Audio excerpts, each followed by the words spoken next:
em Jerusalém. E dito isto, ia caminhando adiante, subindo aonde? Para Jerusalém. Essa subida aqui, vamos começar falando sobre esse contexto, né? Esse contexto aqui, a entrada triunfal de Jesus, ele inicia o relato da última semana de Jesus, antes da crucificação. Então, da vida de Jesus, né? Que iria se culminar na crucificação, que ia terminar ali a missão dele, né? Então, esse subindo para Jerusalém, ele indica que tanto a localização, que é geográfica, quanto o cumprimento da missão de Jesus, que já estava ali, chegando ali, quase terminando. Amém? Então, ele tem ali como centro, em Jerusalém, os eventos que iam ocorrer, tudo, né, que ia acontecer, enfim, que a gente vai estar falando nos outros dias. Então, iniciou-se aí a última semana de Jesus. E no 29, e aconteceu que chegando perto de Betfagé e de Betânia, são duas cidades ali que ficavam meio que no meio entre Jericó e Jerusalém, né? E Betânia era onde moravam ali Lázaro, Marta e Maria, né? Quem lembra dessa história? Eles moravam ali, ao monte chamado das Oliveiras. Ele mandou 2 dos seus discípulos. Grifa aí. Mandou. Tá sabendo o que mandou? Mandou o quê? 2 dos seus discípulos, dizendo: ide à aldeia que está defronte, e ali ao entrar achareis preso o quê? Um jumentinho, e que nenhum homem ainda montou. Soltai e o trazei. E se alguém vos perguntar por que soltais, assim lhe direis: porque o Senhor precisa dele. Ponto, né? No 32, para vocês entenderem. E indo os que haviam sido mandados, acharam como. Então, grifa isso daí, ó. E indo que haviam sido mandados. Olha só, para você ver aqui. Você vê que Jesus mandou o quê? 2 discípulos, ele mandou. E prontamente, esses discípulos, foram lá, não questionaram, só obedecer, confiaram no Senhor. Então, quando a gente confia em Deus, ainda que a gente não entende os planos, a gente obedece. Amém? Então eles obedeceram às orientações. Imagina, ele falou assim: vai lá naquela fazenda, naquele sítio, e pega lá só um jumentinho, você vê que você pergunta. Imagina perguntando para o dono. Você pergunta para ele: alguém já montou nele? Não. Então você vai soltar ele, e se o dono perguntar, você só fala assim: o Senhor mandou e precisa dele. Aí você imagina, né? Então tem coisas que Deus manda a gente fazer que às vezes você não entende. Às vezes você humanamente falando, você não entende, mas quando você crê e confia, você vai lá e faz. Quando você tem certeza que está dentro da palavra de Deus. O verdadeiro discípulo, ele confia. Deus está mandando você ir lá falar com alguém da palavra dele, você tem que ir lá.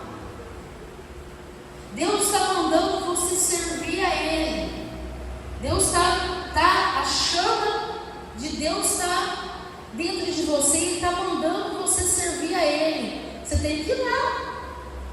Ainda que você não tenha condições, ainda que você não sabe nem o que você vai fazer.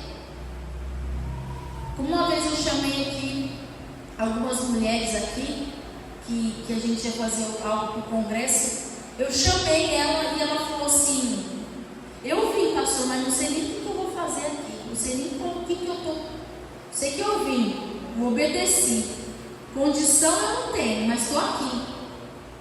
Ela confiou na palavra de Deus. Aí ela veio e Deus operou ali. Então você confia no que Ele está fazendo na sua vida. Você confia nos planos dele. Ainda que de repente você estava numa empresa e foi mandado embora, mas você está confiando, você está continuando congregando. Ele fala para você: vai congregar, faz esse propósito, vai buscar Deus, pega, toca no manto. Você está o quê? Confiando, ainda que nos seus olhos. E você vai lá e você toca, você manda o seu currículo para uma empresa que Deus colocou no seu coração, que você quer trabalhar ali, e você manda o currículo, ainda que você não tem condições. E você vai abrir o seu próprio negócio, ainda que você não tem condições, você confia. Você analisa ali, você vê que está dentro da palavra de Deus, você analisa, está de prontidão. Você vem domingo de manhã e vem domingo de manhã buscar Deus, você confia que tem algo bom que vai no porvir. Você crê que a sua alma vai estar na glória de Deus. Você crê que quando Ele vier, Ele vai vir te buscar. Você confia. Por isso que você congrega, por isso que você está aqui para ajudar o próximo. Enfim, você está de prontidão. Então esses discípulos, eles estavam prontos para ouvir. Ele não ficou questionando: mas por que eu vou ir na igreja todo? Por que eu vou ficar indo na igreja tantos dias? Mas por que eu tenho 3 vezes na igreja? 4 vezes? Eu já fui esses dias. Mas para quê? Ele ficou questionando os discípulos: mas para que eu vou pegar e tocar no manto? Para que eu vou trazer a água? Mas para que eu vou? Mas para que eu vou fazer? Tem gente que faz. Eu estou falando essas perguntas porque tem gente que pergunta. Tem gente que questionando. Você tem que questionar se está dentro da palavra. Estou vendo aqui que está dentro da palavra. Então eu vou crer, eu vou confiar. Eu não sei o porquê que está acontecendo tudo na minha vida, o que está virando tudo de ponta cabeça, mas eu vou confiar. Os planos de Deus é melhor que o meu. Amém? E para continuar aqui, parei no 31, né? Não? 32? No 33. E quando soltaram o jumentinho, seus donos lhe disseram: por que soltais o jumentinho? O que eles responderam? O Senhor precisa dele. Então, ponto, né? O Senhor precisa dele, vamos embora. No 35. E trouxeram, um detalhe. Antes disso, você vê que Jesus falou assim, no 30: e traz para mim um jumentinho que nenhum homem ainda montou. Sabe por quê? Porque Jesus quer ser o primeiro nas nossas vidas. Isso aqui é importante. Jesus, Ele quer ser o primeiro na sua vida. Ele não quer que você coloque outras coisas, outras prioridades. Jesus, Ele quer estar em primeiro lugar, Ele quer ser prioridade. Ele deixa isso aqui, quem vê isso aqui rápido, não pega o Espírito. Você vê que Jesus tudo tem um porquê. Por que um que nunca montou? Porque Jesus quer ser o primeiro. Ele quer ser o primeiro. Como aquela senhora falou assim: eu cheguei hoje em São Paulo, né? Que a senhora estava me falando. Cheguei ontem correndo, minha filha veio aqui também, está lá em casa com o meu gelo. Mas eu levantei, peguei e falei: eu vou comer o culto. E depois eles vão embora, porque depois eles levantam e vai embora.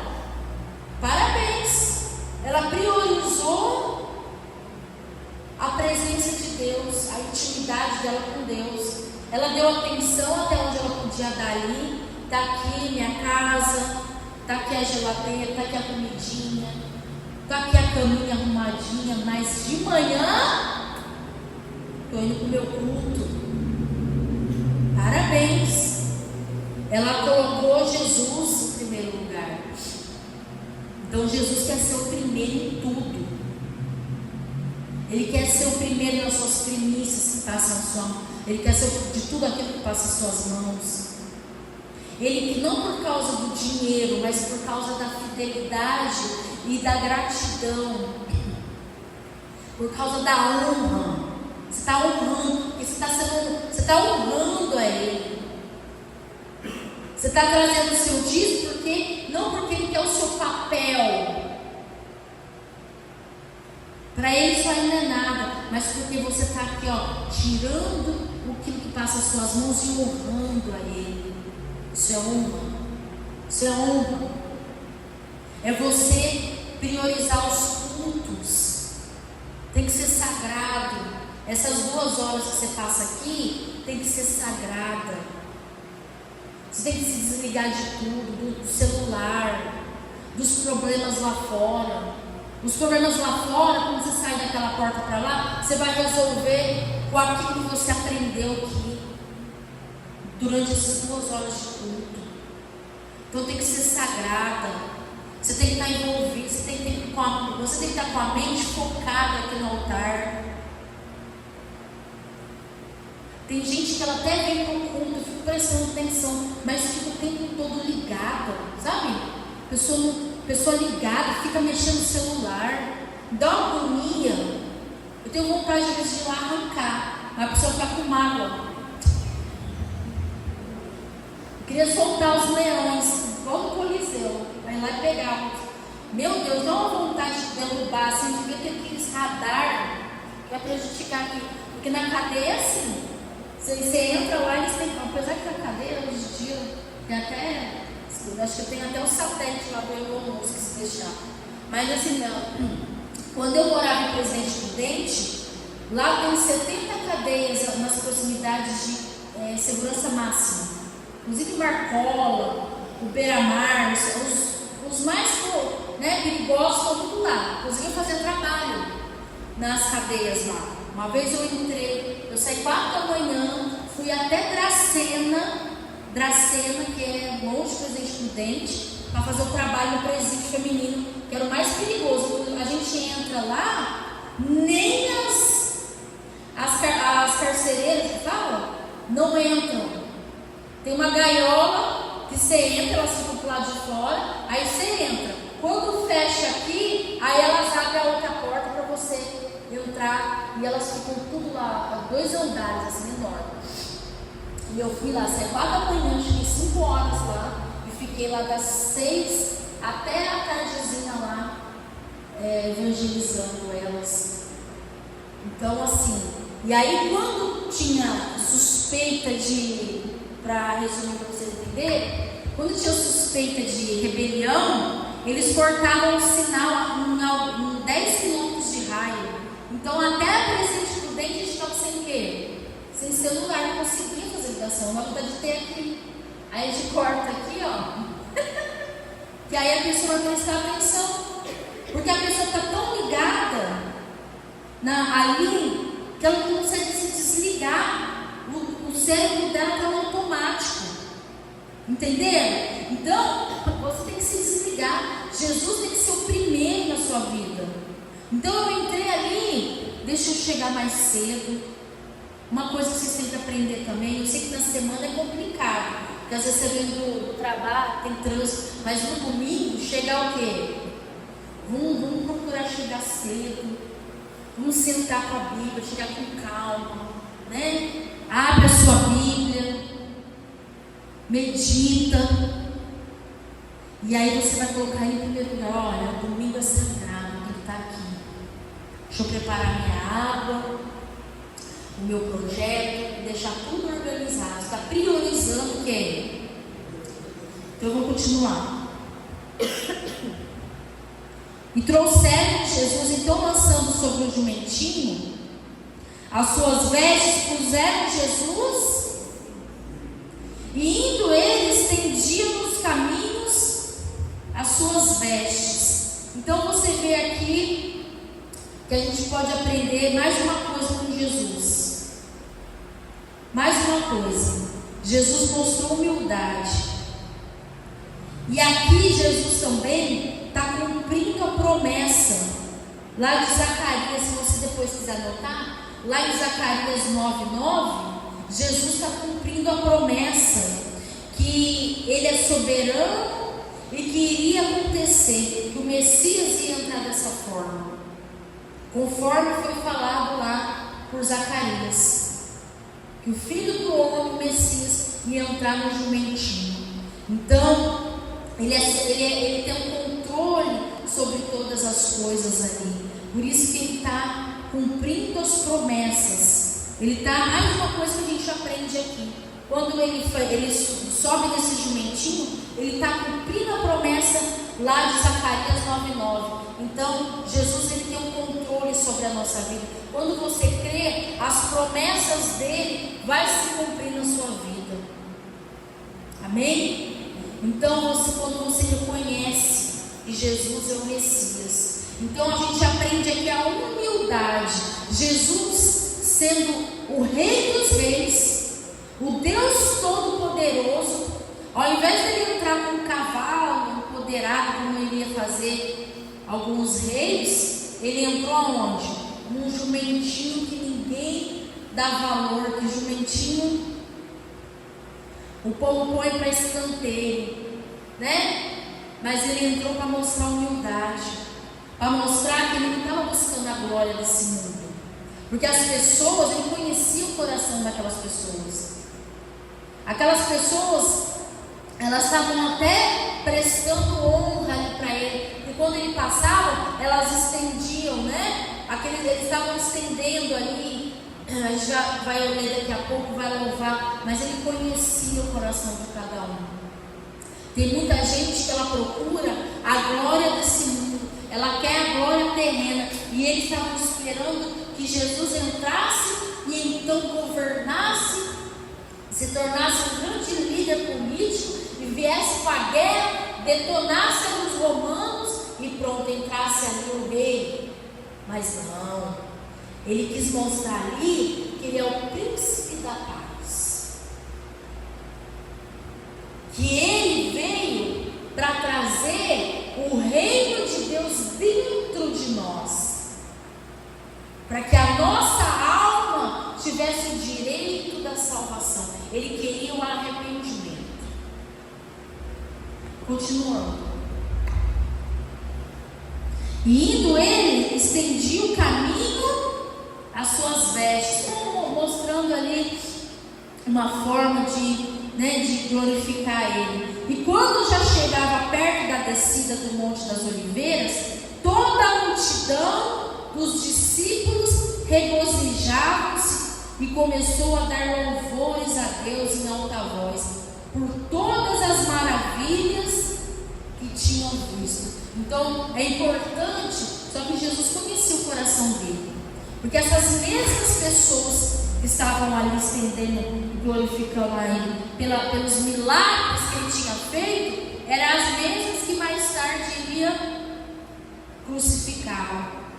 Então Jesus, sabendo disso, você vai ver o que aconteceu. Então, mas é importante você ver que quando acontece algo em nossas vidas, nós temos que testemunhar e glorificar Deus pela presença dele na nossa vida.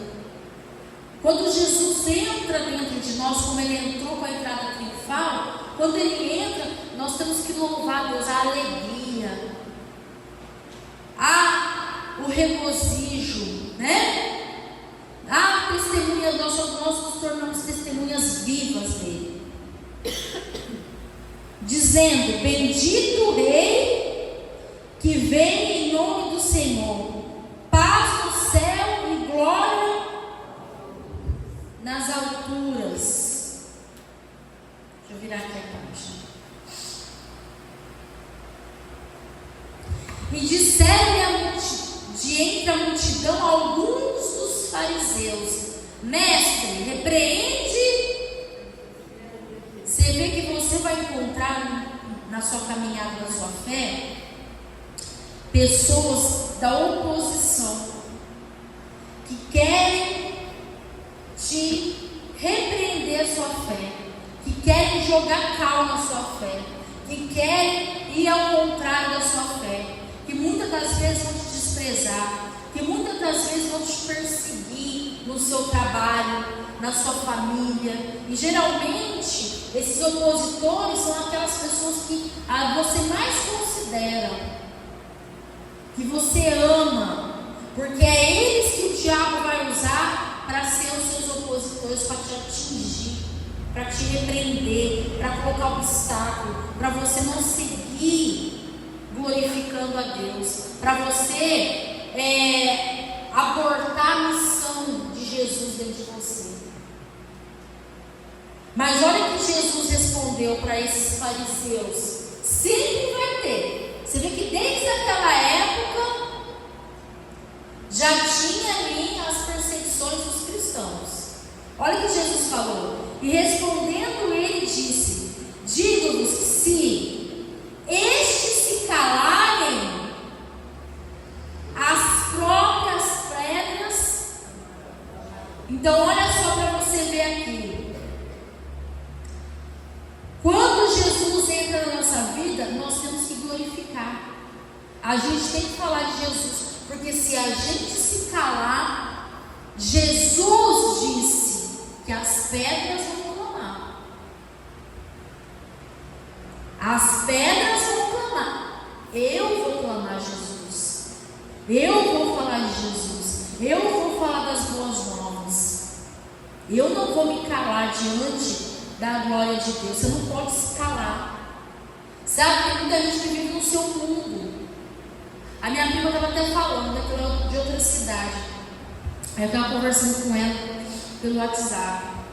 Ela falou, eu falei, é importante congregar.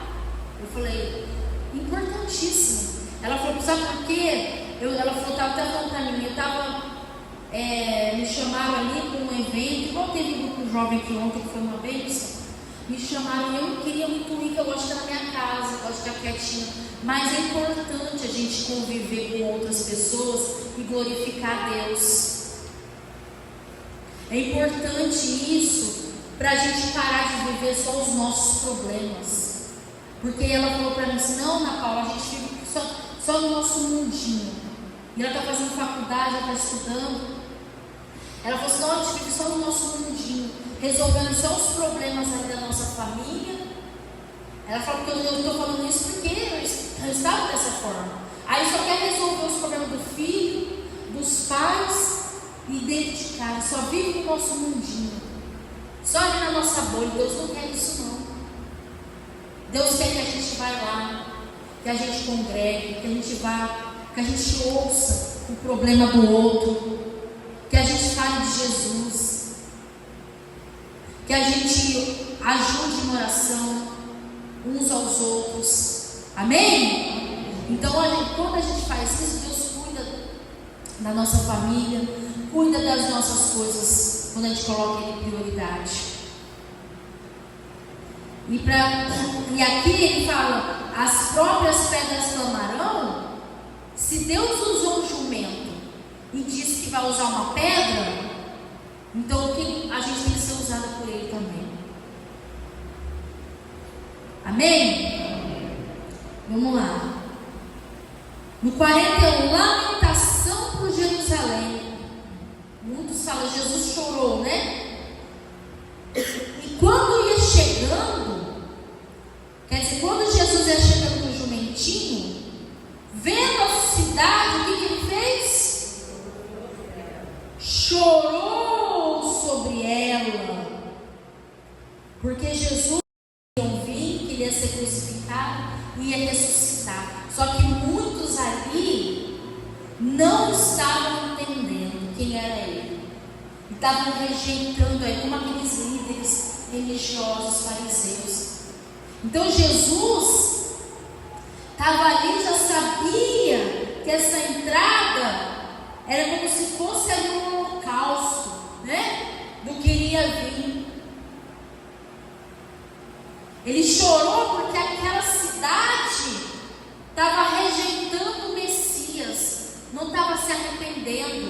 Imagina Jesus chorar muito forte, né? Porque Jesus, ele vem como príncipe da paz. Ele não quer que a gente pague no julgamento. Ele não quer ver a gente sofrendo, mas ele sabia que aquele povo ia ser julgado, que ele ia receber as consequências por não obedecer. E aí eu estava lendo isso, eu fiquei pensando, estava lendo, estava escrevendo, eu escrevi quase um livro. Eu estava meditando e escrevendo, eu falei, imagina, para mim não tem desculpa nenhuma. Porque eu estou aqui, além de eu estar meditando, o Senhor está me abrindo entendimento, eu vou pregar. Não tem desculpa para mim. Se eu rejeitar a palavra de Deus e me rebelar, eu vou para o inferno de tobogã. Sabe por quê? Porque não tem desculpa. Eu estou ouvindo a palavra, eu estou aqui, destrinchando para mim. Então Jesus, ele tem uma tristeza profunda nele, porque ele tem amor pelo seu povo. Mas aquele povo estava trazendo a rejeição. Jesus, aqui ele expressa a tristeza, porque Jesus viu que aquele povo não estava reconhecendo a missão dele. E ele diz aqui, dizendo no 42, esse A aqui, risca aí, tem uma exclamação. Quando você fala, meu filho, se você pegar isso de novo, se você fazer isso. Então Jesus disse, meu povo, se tu conhecesse também, ao menos nesse teu dia. Quer dizer, Jesus está falando assim, você durante toda a minha trajetória aqui, quase 33 anos, você não me reconheceu, você está me rejeitando. Mas pelo menos nesse dia que eu estou entrando aqui, nessa entrada triunfal, nesse domingo de manhã, nesse culto das 9h30, se pelo menos nesse culto aqui das 9h30, eu estou usando a jumentinha da pastora para falar com você. A pastora está sendo minha jumentinha aqui, que eu estou sobre ela. Eu estou entrando aqui. Se você conhecesse também, ao menos esse dia, o que a tua paz pertence. Mas agora isto está encoberto. Sabe por quê? Porque aqueles fariseus, aquelas pessoas que estavam com o coração endurecido, eles estavam numa paz momentânea com os romanos, uma aparente paz. Então às vezes a pessoa pensa assim, não, a minha família, todo mundo bonzinho, trabalha, tem suas carreiras, suas empresas. Ninguém, eu ouço, né? Tem uma senhora sempre que fala, porque meus filhos vão ter que dar trabalho, graças a Deus, amém, graças a Deus, ok, mas a sua tristeza tem que ser como a de Jesus, que eles estão rejeitando a salvação. Você tem que orar e falar, meu Deus, eu vou clamar pela minha família, por aquele, eu sinto uma dor na alma de ver eles rejeitando. Então aqui, aí traz essa falsa paz, que às vezes você vê que está tudo tranquilo, eu estou conseguindo pagar minhas contas, estou prosperando, mas a pessoa não está se dedicando numa intimidade profunda com Deus, não está colocando como prioridade a Deus. Então ela desfruta dessa paz momentânea, porque os olhos dela tá o quê? Está tampado. A pessoa não consegue enxergar a parte espiritual. pessoa não consegue ver o lado espiritual e sombrio da coisa. Ela não vê que ali de baixo Satanás está só esperando o momento certo para atacar de uma vez por todas.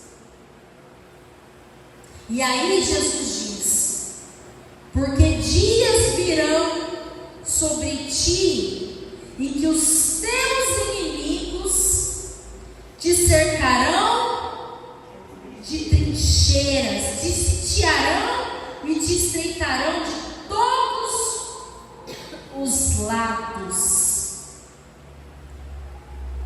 e te derrubarão a ti e aos teus filhos que dentro de ti estiveram. Olha só, além deles, quem vai pagar também? Que estavam dentro deles ainda. E não deixarão em ti pedra sobre pedra, pois quem não conhece o tempo da tua visitação. Ou seja, Jesus aqui, presta atenção, ele está profetizando a destruição que aconteceu no século 70 depois de Cristo. Dá um Google depois.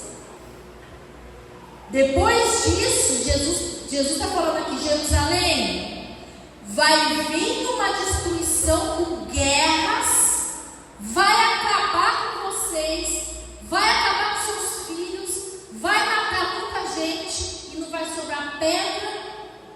E no século 70, isso você estuda na faculdade, no ensino médio.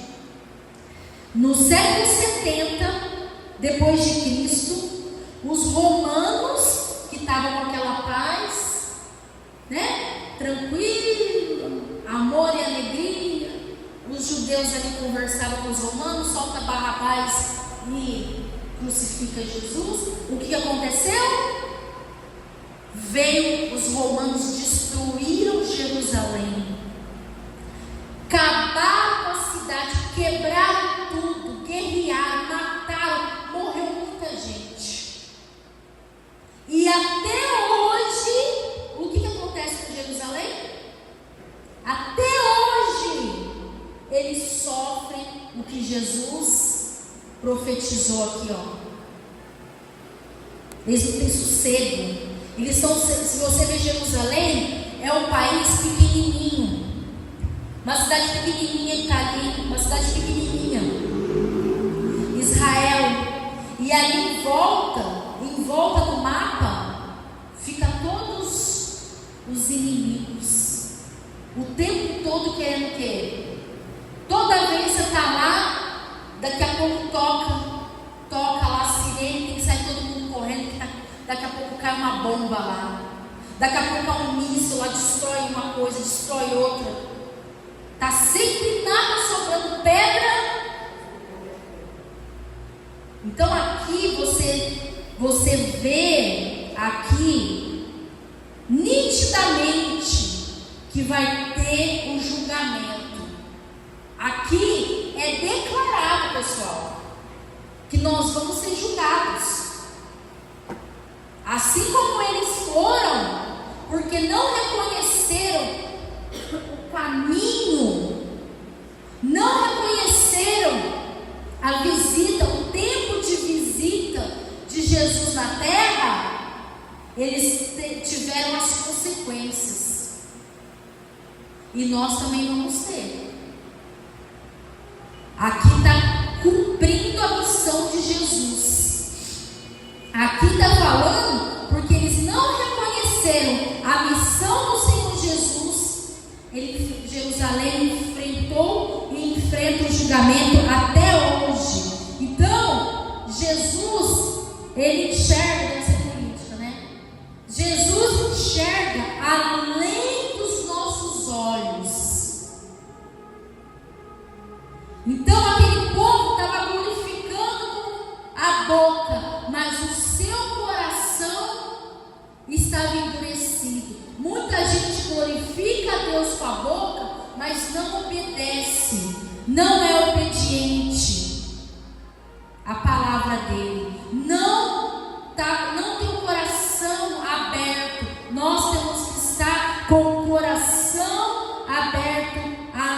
coisas de Deus. Amém? Você tem que ser um discípulo que a obedece.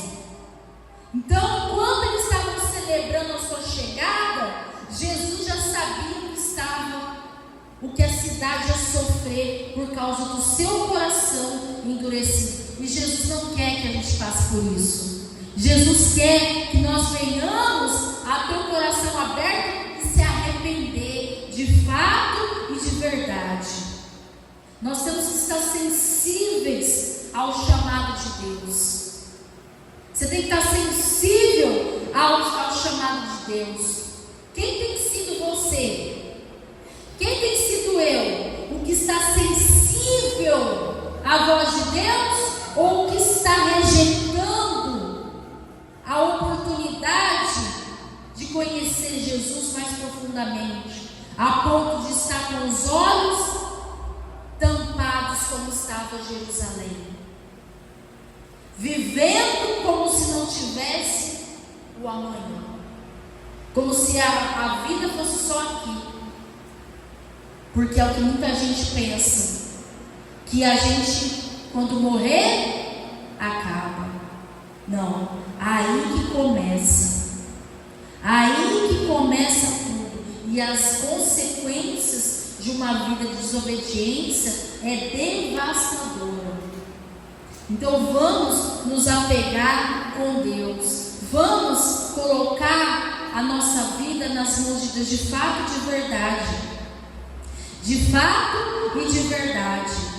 Então você tem que estar atento e sensível ao que Ele quer nos ensinar. Você precisa de humildade. Tem muita gente que ela está com o coração endurecido, rejeitando a palavra. Vai se passando os anos, ela acha que aquela palavra já não serve mais para ela, que ela já se colocou num patamar como os fariseus religiosos. E é aí que mora o perigo. É aí que mora o perigo, porque aí o diabo ele quer fazer como os romanos, te trazer uma falsa aparência de paz. O mundo quer fingir que é teu amigo, para depois fazer como os romanos, destruir a sua vida espiritual, a sua família e tudo aquilo que você construiu com a sua vida espiritual. Então vamos nos apegar com Deus, amém? Fique de pé no seu lugar. Você vai fazer como Jesus fez com aquele jumentinho. Você vai se colocar em primeiro, vai colocar Deus em primeiro lugar na sua vida. Você vai aceitar a entrada de Jesus, a entrada triunfal dentro de você, de uma vez por todas. Você vai proclamar a entrada de Jesus e vai aceitar Ele como Messias, o seu Salvador. Se você é uma pessoa que estava dando mole, não estava orando como antes, estava fraca espiritualmente, vai pedir perdão para Deus. Jesus, me perdoa, porque Jesus sabia tudo que iria vir. Ele ia ser crucificado, ele ia ser espedaçado, ele ia ser ali acabado, humilhado, rejeitado, mas mesmo assim ele estava chorando por nós, porque ele queria o nosso arrependimento e ele queria cumprir a missão dele para nos salvar. Então você vai falar: meu Deus, me perdoa se eu estava fraco, me perdoa se eu não estava me doando como deveria, e eu aceito o Senhor como meu Messias, como meu Salvador. Amém? Então feche os seus olhos aí, em nome do Senhor Jesus, e você vai falar com Deus agora. Eu vou colocar aqui um fundo de oração, porque é você e Deus agora.